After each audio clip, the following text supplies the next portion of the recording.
Anatomía del amor, Ellen E. Fisher. 8. Eros, la aparición de las emociones sexuales. Nunca estamos tan indefensos contra el dolor como cuando nos enamoramos. Sigmund Freud. Verla sonreír, oír la voz de él, verla caminar, recordar un momento encantador o un comentario ingenioso. Hasta la menor visión de la persona amada envía una oleada de placer al cerebro. Ese remolino, ese delirio de Eros, escribió el poeta Robert Lowell, uno de los millones, quizá miles de millones de personas que experimentaron la tormenta arrasadora del enamoramiento. Qué gran igualadora es esta pasión que reduce a poetas y presidentes, a académicos y técnicos, al mismo estado de tartamudez, expectativa, esperanza, agonía y éxtasis. Después, cuando el enamoramiento pasa, una nueva sensación satura la mente: el apego. Tal vez sea este el más sensato de los sentimientos humanos, esa sensación de bienestar, de compartir, de ser uno con otro ser humano. Cuando caminamos de la mano, cuando nos sentamos uno junto al otro al atardecer para leer un libro, cuando reímos al mismo tiempo viendo una película, o paseamos por el parque o por la playa, nuestras almas se funden en una sola. El mundo entero es nuestro paraíso. Qué pena, sin embargo, que hasta el apego se empañe a veces y que lo reemplace una indiferencia plúmbea o una insoportable inquietud, que poco a poco devora nuestro amor y nos lleva al adulterio, a la separación, al divorcio. Entonces, cuando el vínculo está finalmente terminado y ambos cónyuges se ven liberados de los sentimientos que los maniataban como a marionetas, algunas personas sienten otra vez la vieja esperanza y la intensa excitación que da volver a enamorarse. El ansia humana de idilio, esa avidez que tenemos de establecer vínculos sexuados, nuestra inquietud cuando una relación se extiende demasiado, nuestro eterno optimismo respecto a un nuevo amor. Estas pasiones nos arrastran como cometas en un vendaval cuando nos erguimos y volvemos a zambullirnos, impredeciblemente de un sentimiento en otro. Estas emociones deben de provenir de nuestros antepasados. La hipótesis que propongo es que surgieron con la Génesis para conducir a nuestros antepasados a formar y romper vínculos, unos 4 millones de años atrás. El amor es algo primitivo. Existen realmente algunas pruebas de que el enamoramiento y el apego son emociones muy antiguas. Como recordará el lector, la teoría del psiquiatra Michael Leibovitz sostiene que la euforia y la energía de la atracción son producidas por un baño natural de anfetaminas que inundan los centros emocionales del cerebro. Por eso los amantes enamorados pueden permanecer despiertos toda la noche conversando. Por eso son tan optimistas, tan sociables y están tan llenos de vida. Sin embargo, con el correr del tiempo, el cerebro ya no puede tolerar este estado continuo de excitación. Las terminaciones nerviosas se vuelven inmunes o se agotan, y el regocijo se desvanece. Algunas personas se mantienen en ese estado solo unas semanas o unos meses.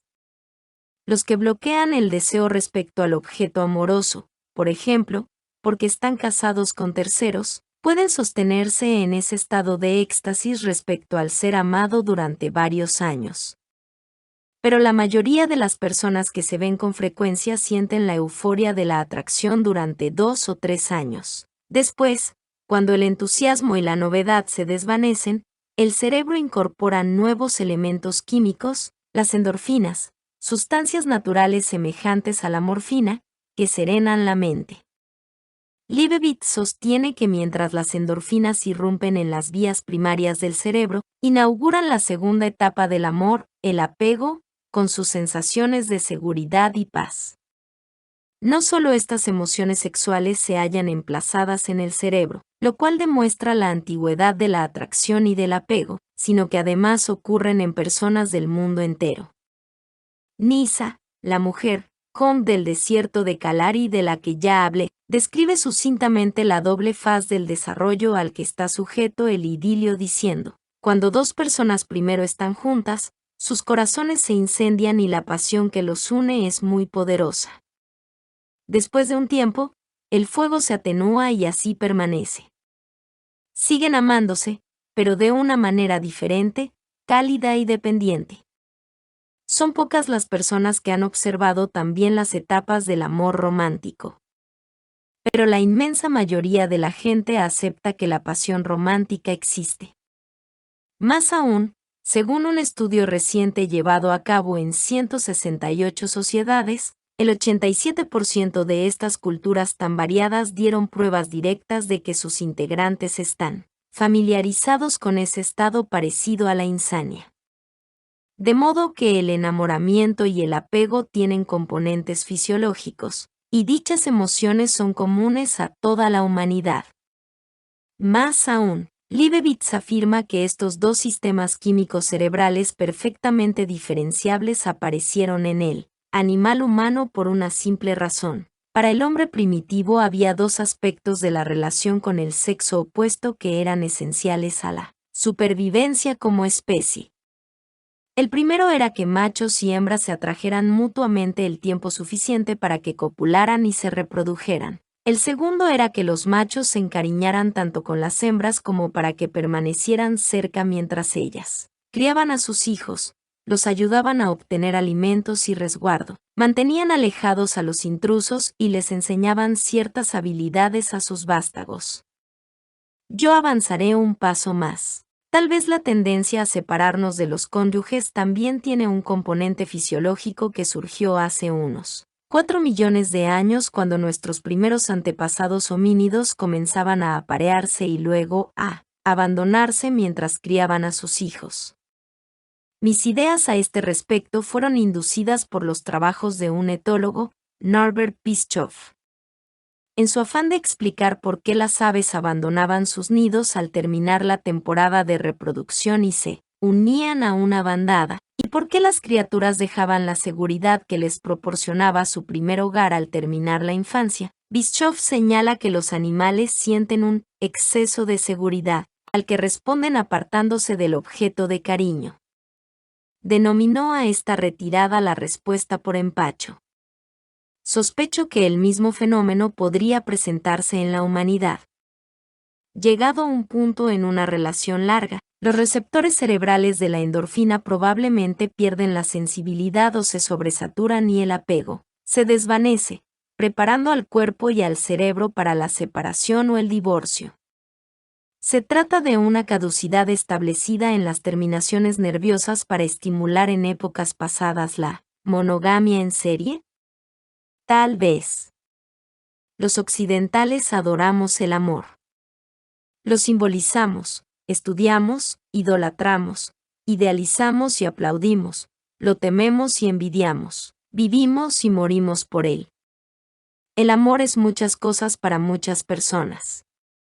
Pero si el amor es común a todas las personas en todas partes y está asociado a pequeñas moléculas que residen en las terminaciones nerviosas de los centros emotivos del cerebro, entonces el amor es algo primitivo. Sospecho que los sistemas químicos que promueven el enamoramiento y el apego, y quizá la indiferencia, ya habían aparecido en la época en que Lucy y sus camaradas caminaban a través de las praderas del África Oriental, unos 3,5 millones de años atrás. Aquellos que sucumbían a la pasión del enamoramiento formaban parejas más seguras con sus amigos especiales. Los que sentían la fuerza del apego el tiempo suficiente para criar un hijo durante la infancia, cuidaban su propio ADN. Los machos que hacían escapadas ocasionales con otras amantes desparramaban más genes, mientras que las hembras que tenían aventuras obtenían recursos adicionales para sus crías pequeñas. Y los que cambiaban una pareja por otra tenían bebés más variados. Los hijos de estos individuos apasionados sobrevivieron desproporcionadamente y nos transmitieron la química cerebral del enamoramiento, del apego y de la inquietud durante las relaciones demasiado largas. ¿Qué consecuencias iba a generar esta química del cerebro? El marido, el padre, la esposa y el núcleo familiar, el sinfín de convenciones para el flirteo, las celebraciones humanas del matrimonio, los procedimientos para el divorcio, los castigos de la humanidad para el adulterio, los hábitos culturales de conducta sexual, los patrones de violencia familiar provenientes del abandono, incontables costumbres e instituciones que iban a derivarse de la simple tendencia de nuestros antepasados de aparearse y romper sus compromisos. Sin embargo, el legado más desgarrador son las crisis emocionales que aún originan dichos registros del romanticismo. Mal de amores. Parecemos emocionalmente inacabados.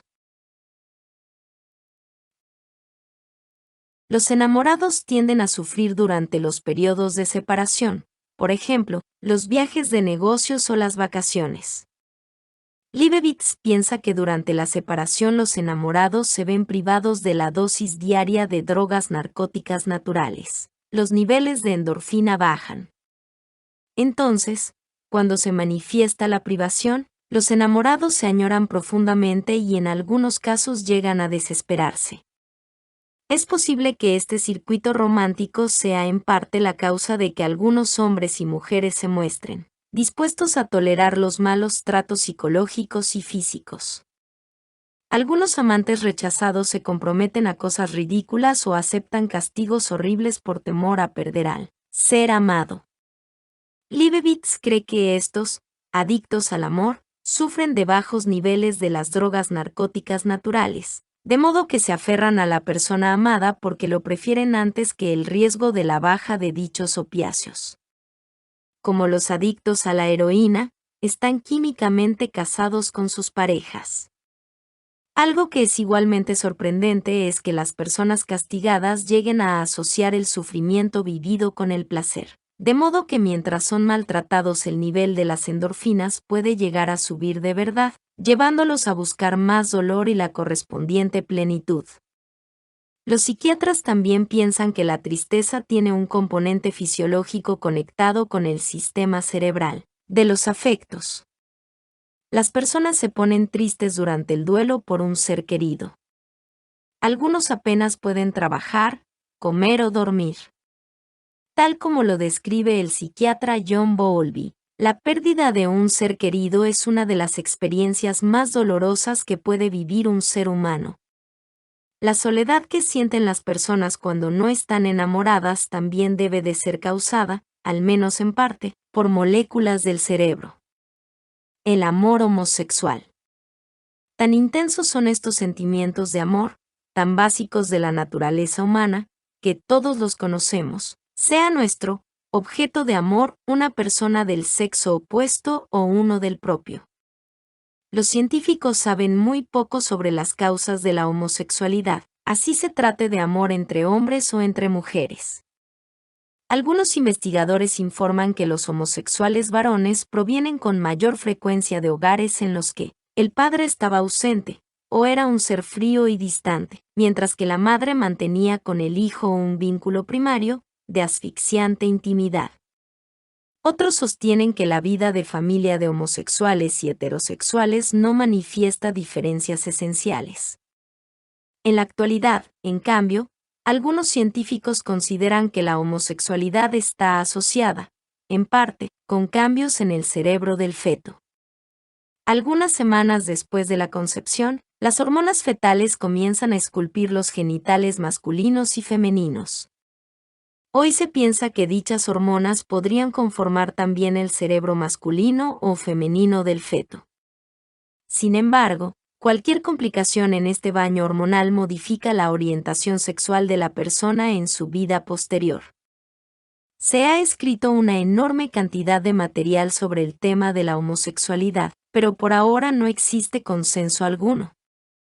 En mi opinión, solo puedo agregar que la homosexualidad es muy común en la naturaleza.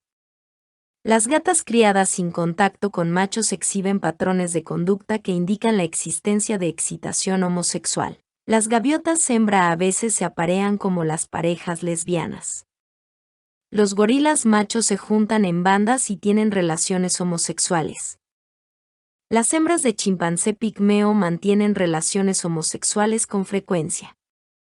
Incluso los peces espinosos de vez en cuando se comportan como hembras, así como los patos silvestres y otras aves. En realidad, la homosexualidad es tan común en otras especies y se manifiesta en circunstancias tan variadas, que la homosexualidad humana llama la atención no por su frecuencia sino por su rareza. Sospecho que tanto las hormonas como el medio ambiente tienen importantes efectos en las preferencias sexuales de la humanidad y de otros animales. Pero solo un aspecto guarda relación con el presente estudio. Los hombres y mujeres homosexuales experimentan las mismas sensaciones de amor romántico de las que hablan los heterosexuales, y sufren los mismos problemas del circuito romántico. Es evidente que dichas emociones aparecieron mucho tiempo atrás. Los celos. El monstruo de ojos verdes que ultraja la carne de la que se alimenta. Así de gráfica es la descripción que hace Shakespeare de los celos, esa intensa aflicción humana, esa combinación de posesividad y sospecha. Los celos pueden aparecer en cualquier momento de una relación. Durante la fase de la atracción, es decir, cuando las personas están perdidamente enamoradas, cuando ya están cómodamente encariñadas, mientras ellas mismas tienen aventuras. Aún después de haberse ido o de haber sido abandonadas, el monstruo de ojos verdes puede hacer su aparición. Exámenes psicológicos realizados a hombres y mujeres norteamericanos revelan que ninguno de los dos sexos es más celoso que el otro, si bien cada uno maneja los ataques de manera diferente. En general, las mujeres están más dispuestas a fingir indiferencia a fin de salvar una relación deteriorada. Los hombres, en cambio, frente a los celos abandonan a su pareja con mayor frecuencia. Según parece, sienten mayor necesidad de reparar su autoestima y salvar las apariencias. Las personas que sufren un sentimiento de inadecuación o que son inseguras o muy dependientes de su pareja suelen ser más celosas. Los celos masculinos son la causa principal de asesinato del cónyuge en los Estados Unidos. Por otra parte, los celos no son monopolio de los occidentales. En otras culturas son tan comunes como el resfriado. Aun donde el adulterio es permitido, la gente siente celos cuando se entera de las aventuras de su ser amado. Un aborigen de Arnhem Land, Australia, lo resumió de la siguiente manera: los Yolngu somos un pueblo celoso y siempre lo hemos sido, desde la época en que vivíamos en clanes en los bosques. Tenemos celos de nuestro marido o de nuestra esposa por temor a que se interese en un tercero. Si un marido tiene varias esposas es aún más celoso, y las esposas tienen celos entre ellas. Que no le quepa duda, los celos son parte de nuestra naturaleza. Nunca sabremos si otros animales sienten celos, pero machos y hembras de muchas especies exhiben conductas muy posesivas respecto a sus parejas. Los gibones macho, por ejemplo, expulsan a los otros machos del territorio de su familia, y las hembras echan a las otras hembras. En una ocasión, Pasión, un chimpancé hembra de la reserva Gombe-Stream, en Tanzania, coqueteó con un macho joven. Él se mantuvo indiferente a sus actitudes eróticas y se puso a copular con la hija de ella, Pam. Con expresión enfadada ella se le fue encima y lo abofeteó con fuerza. Las aves nos proporcionan mejores ejemplos. En la prueba de tolerancia a los cuernos, el antropólogo David Baresh interrumpió el ritual de la cópula anual de un par de azulejos de la montaña que comenzaban a construir su nido. Mientras el macho estaba fuera buscando comida, Baresh colocó un azulejo macho de utilería a 1 metro del nido. El dueño de casa regresó y se puso a chillar, revolotear y hacer sonar el pico frente al supuesto intruso. Pero también atacó a su esposa, arrancándole algunas plumas primarias del ala. Ella desapareció. 2 días más tarde una nueva esposa tomó su lugar. ¿Una paliza a la esposa de parte de un azulejo celoso?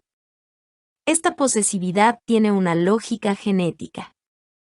Los machos celosos de cualquier especie vigilan a sus cónyuges más asiduamente, por lo tanto, Los machos celosos tienen más posibilidades de engendrar a sus hijos y transmitir sus genes.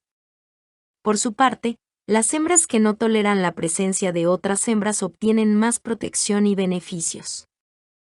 Gracias a los celos, han adquirido recursos adicionales, por lo cual su progenie tiene más posibilidades de sobrevivir. De esta manera, los animales posesivos se reprodujeron a lo largo de las eras en forma desproporcionada gracias a las diversas manifestaciones de ese sentimiento que llamamos celos.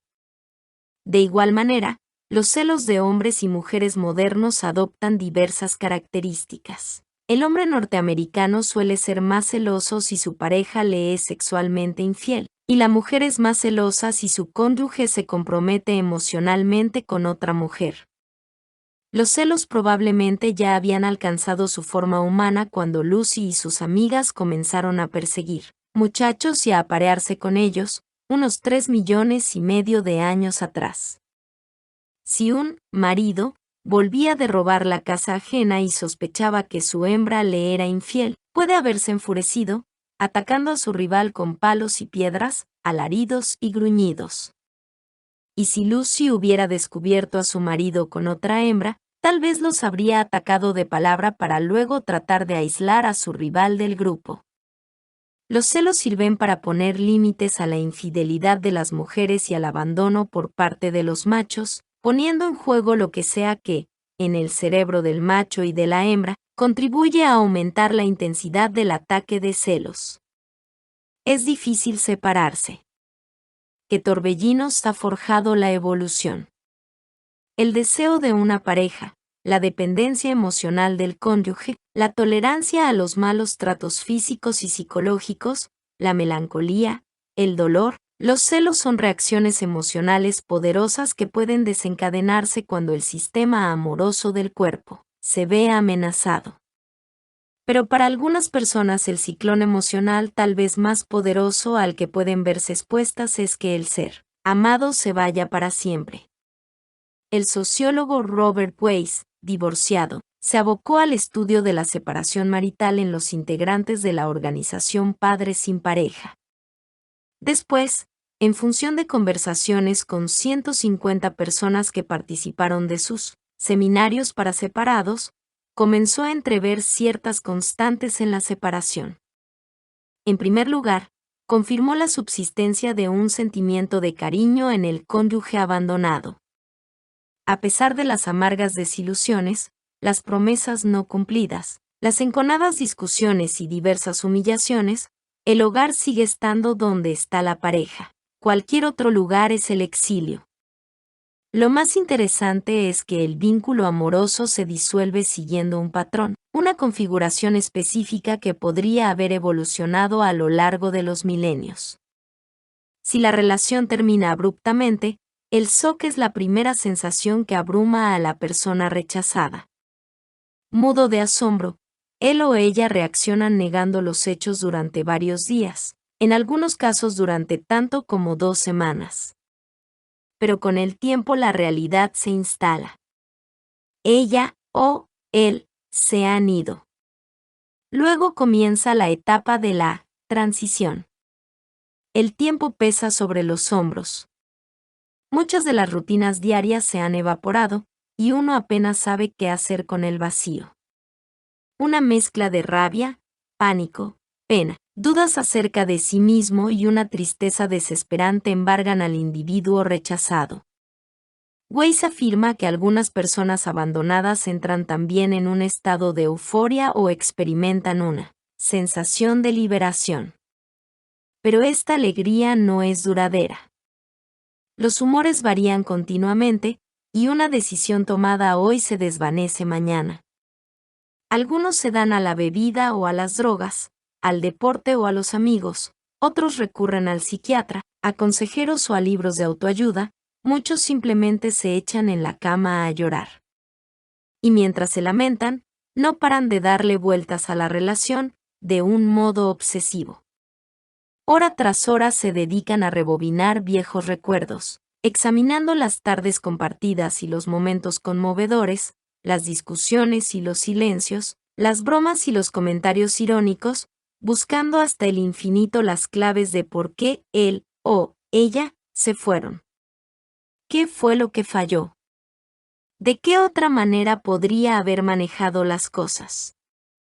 Mientras la persona reconstruye los hechos que llevaron a la separación, él o ella desarrollan una versión de quién le hizo qué a quién. Los temas y los incidentes clave dominan la explicación mental, mientras el individuo queda fijado a las peores humillaciones. Pero con el tiempo él o ella elaboran una historia con un comienzo, un desarrollo y un final. Esta versión es algo así como la descripción de un accidente automovilístico. Las percepciones aparecen entremezcladas. Pero el proceso es importante. Una vez definida, la historia puede ser dirigida, trabajada y, con el tiempo, descartada.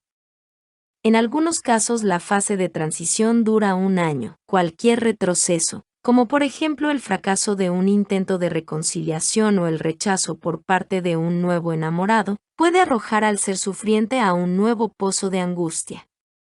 Pero en la medida en que él o ella desarrollan un nuevo y coherente estilo de vida, comienza la fase de recuperación.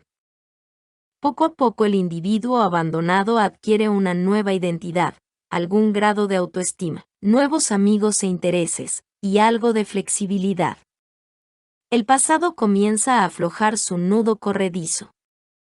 Ahora él o ella pueden seguir viviendo. Pero hay dos aspectos del estudio de Weiss que resultan particularmente interesantes. Los datos demuestran que nuestras emociones tienen componentes fisiológicos y que la química del amor y del abandono surgieron hace muchísimo tiempo como parte de un diseño evolutivo específico. Weiss notó que ninguno de los 150 hombres y mujeres, separados, que participaron en sus seminarios había permanecido casado por menos de un año. Unos pocos se habían separado durante el segundo año de matrimonio. Para explicar este hecho, Weiss deduce lo siguiente. Hacen falta aproximadamente 2 años de matrimonio para que los individuos integren del todo el nuevo estado a su vida emocional y social.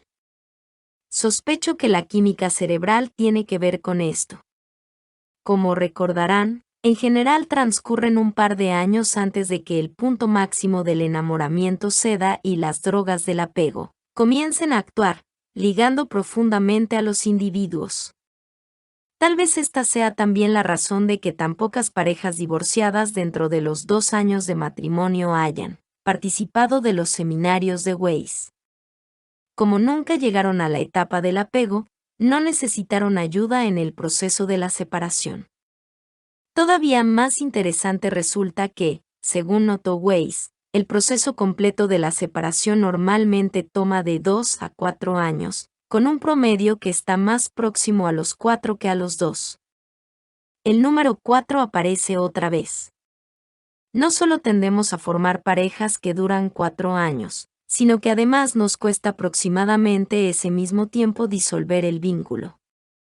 El animal humano parece impulsado por una corriente de sentimientos que se entrelazan y fluyen de acuerdo con un compás interno, un ritmo que surgió cuando nuestros antepasados bajaron de los árboles que estaban en rápida desaparición en África y desarrollaron un ritmo en sus relaciones que estaba sincronizado con su ciclo natural de reproducción, aproximadamente 4 años. Carne fresca. Las cadenas del matrimonio son pesadas y hacen falta 2 para soportar el peso, a veces 3, comentó alguna vez Oscar Wilde. Con lo cual subrayó otra emoción que probablemente tiene un componente fisiológico y que evolucionó con la humanidad, nuestra avidez de variedad sexual. Los psicólogos, psiquiatras, terapeutas sexuales y consejeros familiares están acostumbrados a entrevistar pacientes que luchan contra vínculos que se han vuelto rancios, y a muchos otros que optan por el alivio sexual en vínculos nuevos. ¿Qué lleva a las personas a la infidelidad? Existen innumerables razones. Al parecer, algunas personas que cometen adulterio necesitan compañía cuando están en una ciudad extraña. Otros gustan de pasar la noche con representantes de otros grupos étnicos, de otra clase social, de otra generación.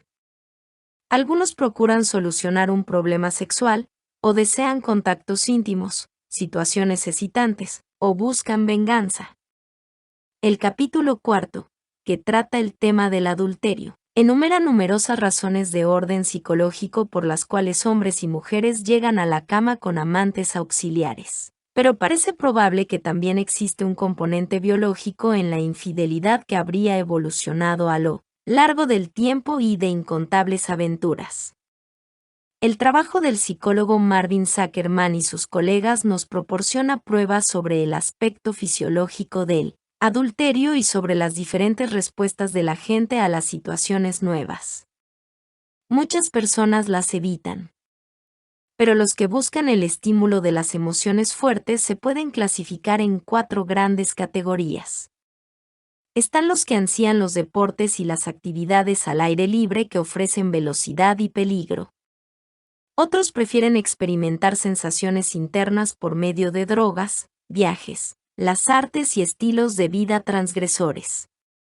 Los que están en los placeres mundanos gustan de las fiestas desenfadadas, de la variedad sexual, del juego y de ingerir grandes cantidades de alcohol. Por último, algunos individuos no toleran ni a las personas convencionales ni la rutina de cualquier tipo. Estos hombres y mujeres sacan puntuaciones más altas en las pruebas de sensibilidad al aburrimiento, y las pruebas psicológicas muestran que sufren menos de ansiedad y falta de contención. Zuckerman concluye que en estos cazadores de emoción las conexiones cerebrales relacionadas con la búsqueda de sensaciones, experiencias, teatralidad y aventura, es decir, novedades de cualquier índole, están reforzadas. La monoaminoxidasa, o MAO, puede ser la cómplice biológica. Los adultos con bajo nivel de MAO, una enzima cerebral, suelen ser gregarios, beben en abundancia, consumen drogas, les gustan los automóviles veloces y buscan el estímulo de los conciertos de música rock, de los bares y de otros lugares públicos de esparcimiento. Las personas con poca MAO también llevan una vida sexual activa y variada.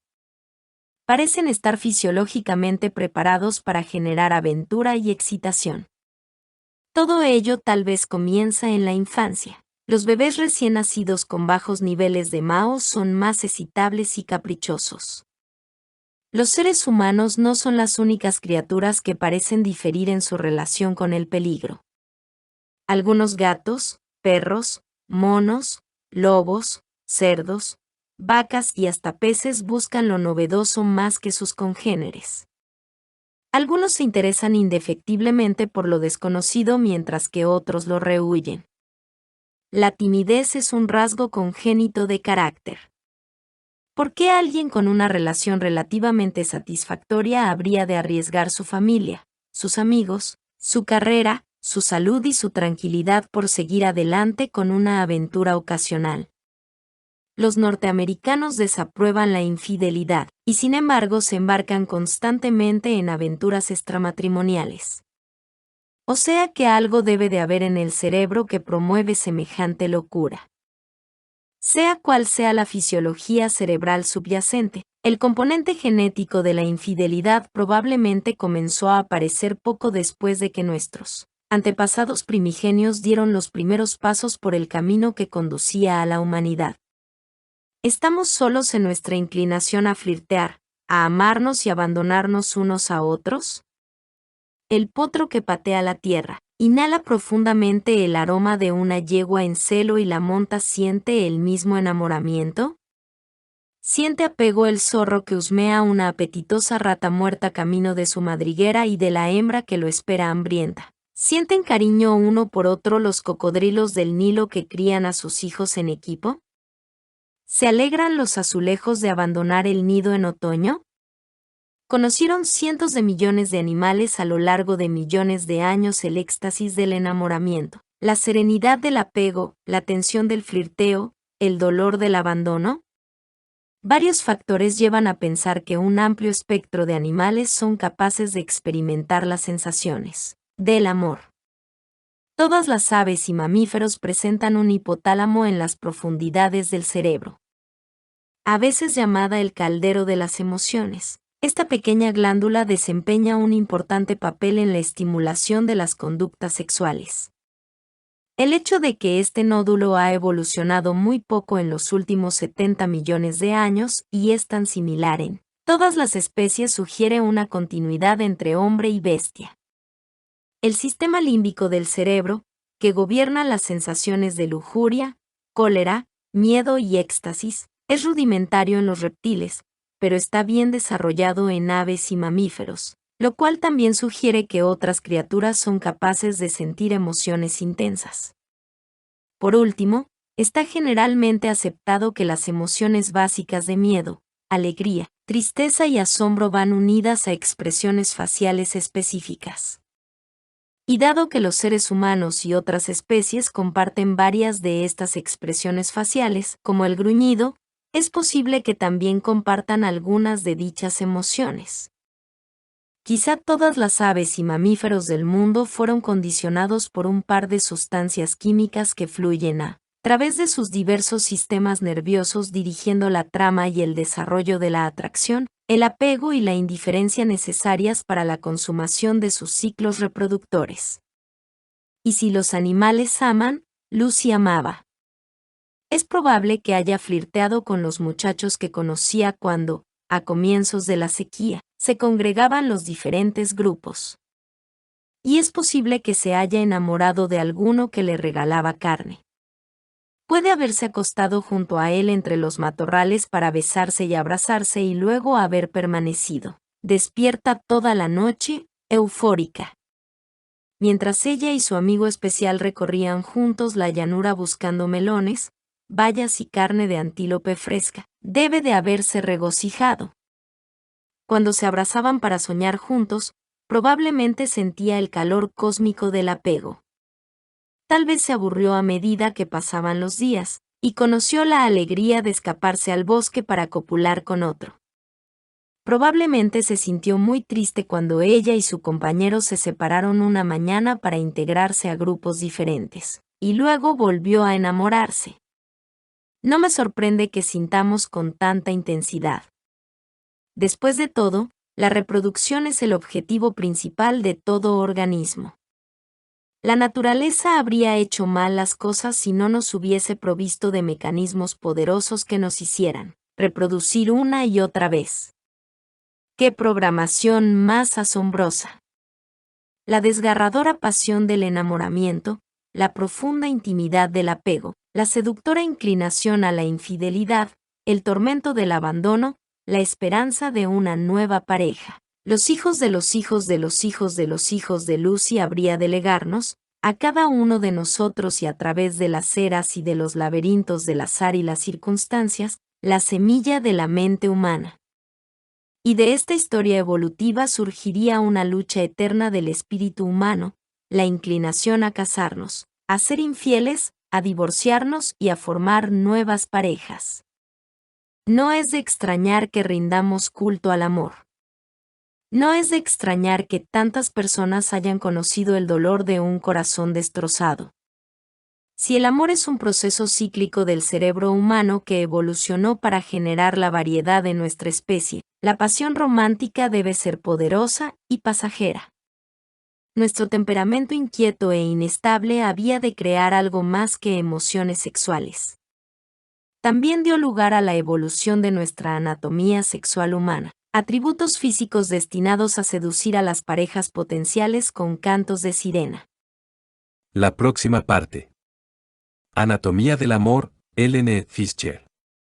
9. Cantos de sirena, evolución de la anatomía sexual humana. Audio Gala YT. Suscríbete al canal, dale like y comenta. Muchas gracias.